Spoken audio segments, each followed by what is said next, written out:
क्या आपके साथ भी ऐसा होता है कि दूध मंगाते हैं और गर्म करना ही भूल जाते हैं? तो मेरे गलती के कारण यहाँ पे 3 लीटर दूध जो है बेकार हो गया, यानी फट चुका है।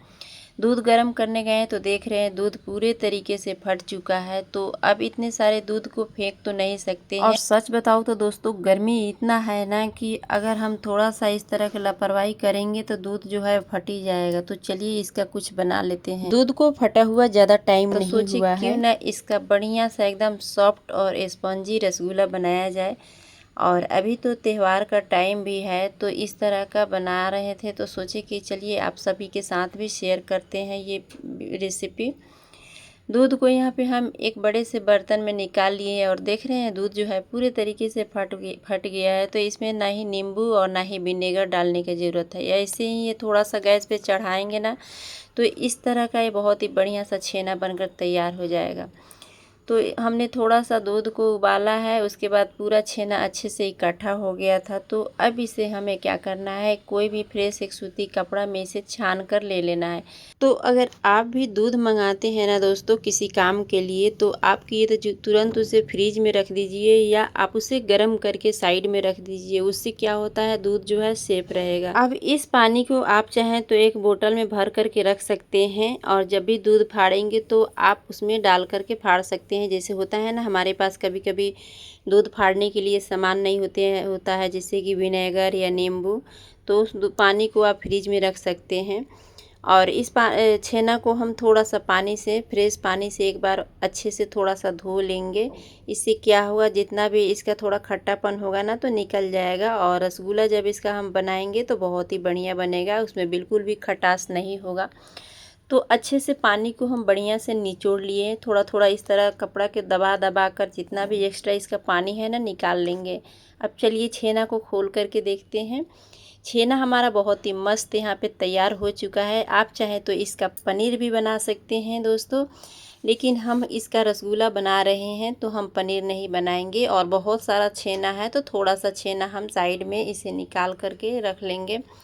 और बाकी का हम यहाँ पे छेना ले लिए हैं एक प्लेट में। अच्छे से इसे हम तोड़ लेंगे बढ़िया से। इसका जितना भी छेना जो गुठली हुआ है ना, अच्छे से इस तरह थोड़ा हाथ से मसल लेंगे तो एकदम ये बढ़िया सा एकदम शुद्ध रसगुल्ला बनेगा, यानी इसमें कोई मिलावटी नहीं है। अब इस छेना में ना हम मैदा डालेंगे, ना ही मिल्क पाउडर और ना ही अरारोट, कुछ नहीं डालेंगे। सिर्फ ये छेना का ही हम रसगुल्ला बनाएंगे। और खाने में तो इतना ना ये अच्छा लगता है ना, एकदम मज़ा ही आ जाता है, एकदम मार्केट जैसा बनेगा रसगुल्ला।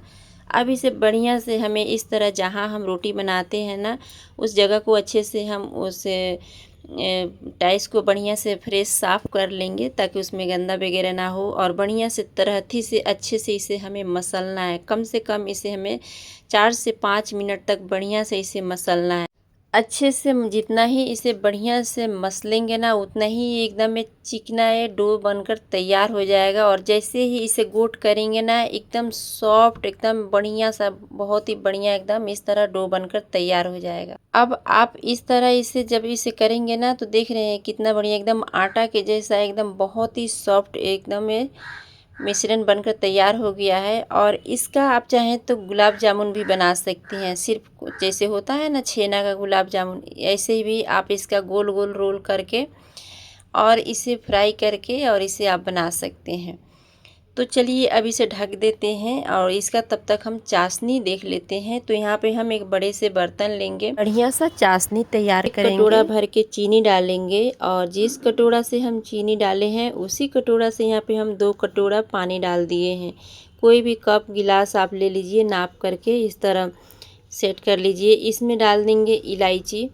आप चाहें तो दूध को छेना फाड़ करके भी बना सकते हैं। मेरे से तो गलती से दूध फट गया था तो दोस्तों हम बना रहे हैं। अगर आप बना रहे हैं इस तरह के रसगुल्ला तो आप दूध को छेना को फाड़ करके आप इसी तरह बना सकते हैं। सेम चीज़ वैसी होगा, बस दूध को आपको फाड़ना है।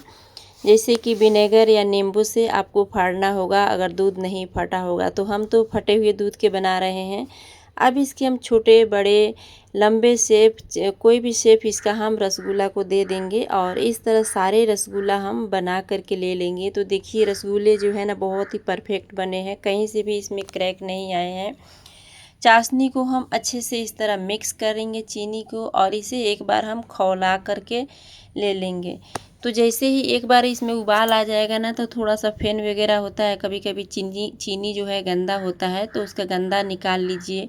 और एक एक करके सारे रसगुल्ले को आप चाशनी के अंदर डाल देंगे। चाशनी को दोस्तों हमें यहाँ पे चिपचिपा या तार वगैरह नहीं बनाना है, क्योंकि रसगुल्ला का चाशनी जो होता है ना, सिर्फ उसे पानी में ही पकाना पड़ता है। यानी जैसे कि चाशनी में उबाल आ गया, बस वहीं पे आप रसगुल्ले को डाल दीजिए। अब यहाँ पे हम कम से कम इसे 7 से 8 मिनट तक इसे हम हाई फ्लेम पे इसे पकाएंगे, और थोड़ा सा इस तरह हमें मिक्स करना है। यानी मिक्स नहीं करना है, जैसे कि थोड़ा सा हल्का सा चम्मच वगैरह से आप चला लीजिए। तो देख रहे हैं सारे रसगुल्ले जो है एकदम स्पॉन्जी बने हैं, एकदम मार्केट जैसा रसगुल्ला दिखेंगे आपको जब यहाँ पे आपको दिखाएंगे तो। और इसका लुक भी आप देखिएगा। गैस को जब बंद करेंगे तो इसके साइज़ भी थोड़ा बड़े बड़े हो गए हैं, क्योंकि छोटे छोटे साइज़ के हम रसगुल्ले बनाए थे, और ये पकने के बाद बहुत ही बढ़िया ये इस तरह बन गया है। तो देख रहे हैं पूरा मार्केट जैसा रसगुल्ला दिख रहा है। अब इसे हम ढक देते हैं, थोड़ा सा इसे हम ठंडा होने देते हैं, उसके बाद इसे हम सर्व करेंगे। तो अगर आप भी इस तरह के रसगुल्ले बनाना चाहते हैं रक्षाबंधन में या कोई भी त्यौहार में, तो आप इस तरह बनाएं, आपका भी रसगुल्ला बहुत ही बढ़िया बनेगा। बस आपको दूध को है फाड़ना है। कई बार हम बोल रहे हैं दूध को आपको फाड़ना होगा, छेना पहले बनाना होगा। यहाँ तो मेरे से तो फटे हुए दूध को हम, यानी गलती से दूध जो फट गया था उसका बनाए थे, लेकिन ज़रूरी नहीं है कि आपके भी दूध फटेंगे तभी बनेंगे, नहीं। आपको अगर बनाने का मन है तो आप दूध को फाड़ लीजिए, और इस तरह का छेना वाला रसगुल्ला एकदम शुद्ध बना करके खा सकते हैं, घर में खिला सकते हैं सभी को।